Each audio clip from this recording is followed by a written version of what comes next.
Okay, so what do we learn from all these ice cores? Well, here's data from ice cores. The top line is looking at the deuterium ratio. So if it's low, that means there's more hydrogen and less deuterium, which means it's colder weather. And the green line underneath is the ratio of oxygen isotopes. And once again, low means cold, high means hot. These are both from ice cores. Down here is the same measurement of oxygen isotopes from deep sea cores, the foraminifera. Ignore the ones in the middle for the moment. And what you can see is a pattern that lines up extremely well between these different lines. What it seems to indicate is there are long cold periods with occasional sharp warm periods. And we're in one of these sharp warm periods right now. But most of the time it seems to have been much colder, many degrees colder. And this is evidence for ice ages. This is something that's been known for nearly 200 years, that in fairly recent geological past things were much colder. So 20,000 years ago, which was about here in this diagram, so it's the trough before the recent rise. That was the peak of the last ice age. And you see that in Europe there were giant ice sheets, kilometres thick, covering the northern British Isles, all of Scandinavia and Northern Germany, and large amounts of Canada. Virtually all of Canada was under a huge ice sheet, many kilometres thick. Less so in East Asia, because it was drier there. It was still bitterly cold. There were ice sheets in some of the mountain ranges there. There might even have been a small ice sheet in Tasmania. Also, because so much of the world's water was locked up in the ice, the sea level was way lower, maybe 100 to 150 meters lower than it is now. And so, for example, the Persian Gulf was dry land, the North Sea was dry land, and you could walk from Australia to Papua New Guinea. So much more dry land and ice sheets all over the world. And this has been known for 200 years. People have seen the valleys in the Alps scooped out by glaciers, the giant rocks dropped by them, the scratch marks as the glaciers swept over, the flood marks from when they melted. So it's been known for a long time. So the Earth's climate at the moment is actually kind of unusual. And the big question for hundreds of years has been why? Why did the Earth have these cold periods, these ice ages, and what caused them to come and go? And for a long time this was debated, but eventually it became clear that these things are triggered by what are called the Milankovitch cycles.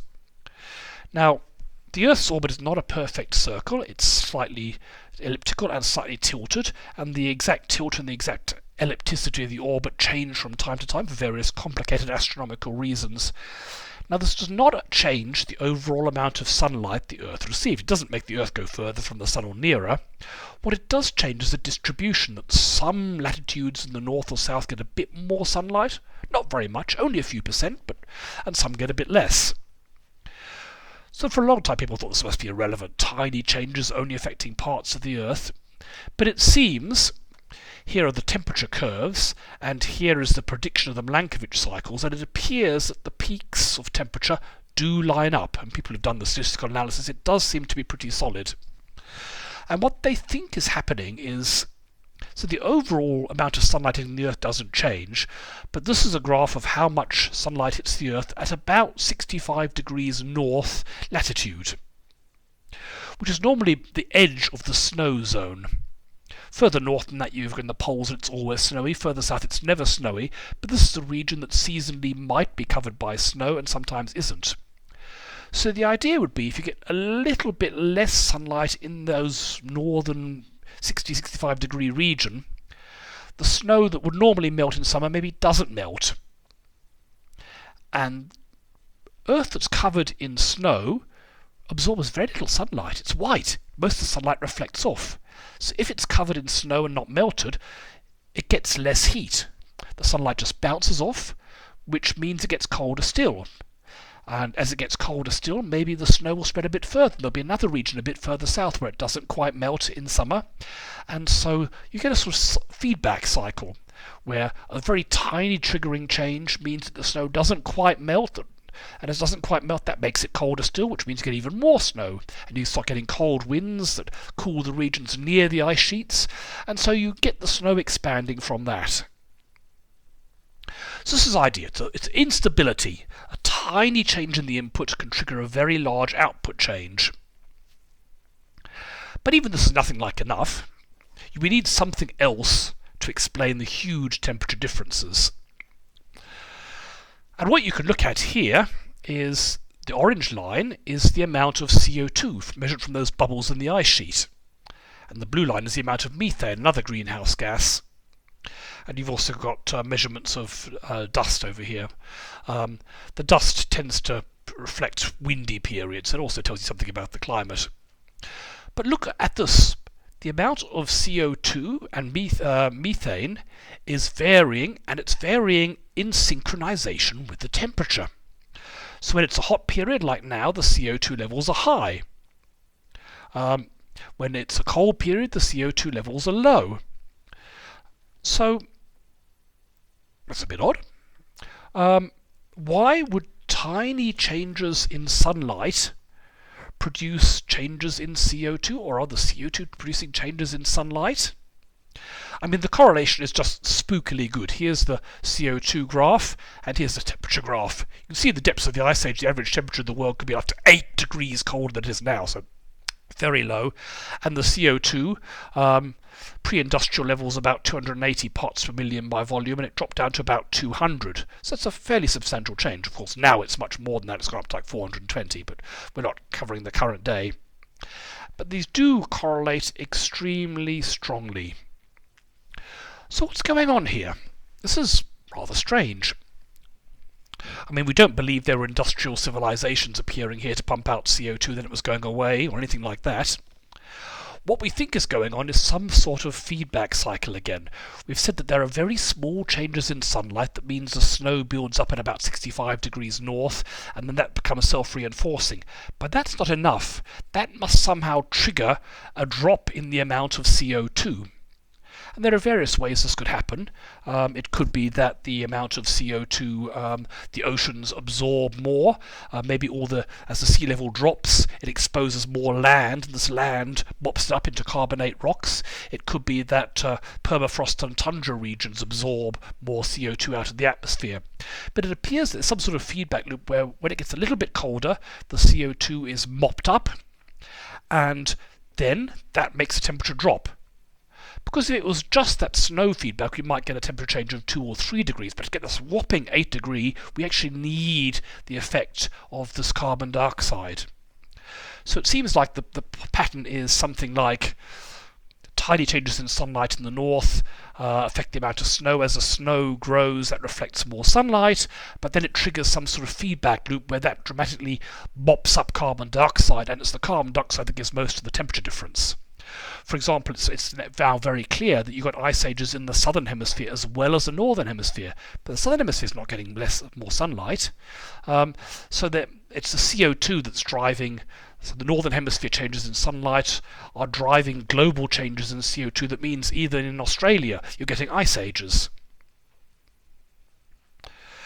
Here's a longer record, again showing the change in temperature and the CO2. This is an interesting thing because it shows how much it's gone up just in the last 50 years, so that's completely off the scale. We can see that the pre-industrial level was about the same as in the various warm periods in the past. It was a lovely warm period about 400,000 years ago, but we're now off the scale upwards, so this is what we're getting today is quite unprecedented. So, what does this tell us? I mean, it tells us that the Earth's climate can change, and there's a tipping point. We'll talk more about them later, but it seems that this rather small change in ice at a certain latitude triggered a whole bunch of feedback cycles that led to an enormous change. And so the Earth, for the last few million years, has been right on the edge of this tipping change, which has flipped it into a cold mode by this feedback cycle. So this is a worrying thing because it tells us that quite small changes can trigger much big effects, in this case cooling, not heating. But it also seems to indicate that CO2 is important because you can't explain the big temperature changes without the effect of CO2. And actually it gives a climate sensitivity that's rather bigger. We've got like 8-degree changes for similar changes in CO2 to what we've currently seen, but that's probably because some of the change is due to other effects like the snow. We can also look at climate further back. So here's a graph showing recent climate the last 20,000 years, so that's the end of the last ice age. And you get different patterns in the north and south. There was a sudden cold snap about 12,000 years ago in the northern hemisphere called the Younger Dryas, which didn't really occur so much in the southern hemisphere. We can see the temperature was at about its highest about 10,000 years ago, was maybe very gradually dropping, but then whoop, things have taken off very recently. The scale changes back here, so the scale changes a lot as you go back here, and then you get a whole string of ice ages out to about 1 million years ago with this steady plunging to cold and then warming up sawtooth diagram. Then you go further back, in the Pliocene, temperature was warming further and further back, and so temperature about 50 million years ago, that's at the early age of the mammals, was quite warm. This is a Cretaceous Tertiary boundary, which is when the dinosaurs are wiped out, and then you get huge cycles back hundreds of millions of years in the past, and these are rather poorly known. But that's one thing you could say, that the world has had periods in the past when it was actually like 10 or 12 degrees warmer than now, but the sort of temperatures we're predicting for 2100 haven't been seen for at least 3 or 4 million years. And you can also look at the CO2 levels, and you can look at the ones at the moment. Woo! And they've definitely climbed like crazy, and the same for methane. So we're looking at levels of CO2 and methane now that have not been seen for at least 800,000 years when there's good data.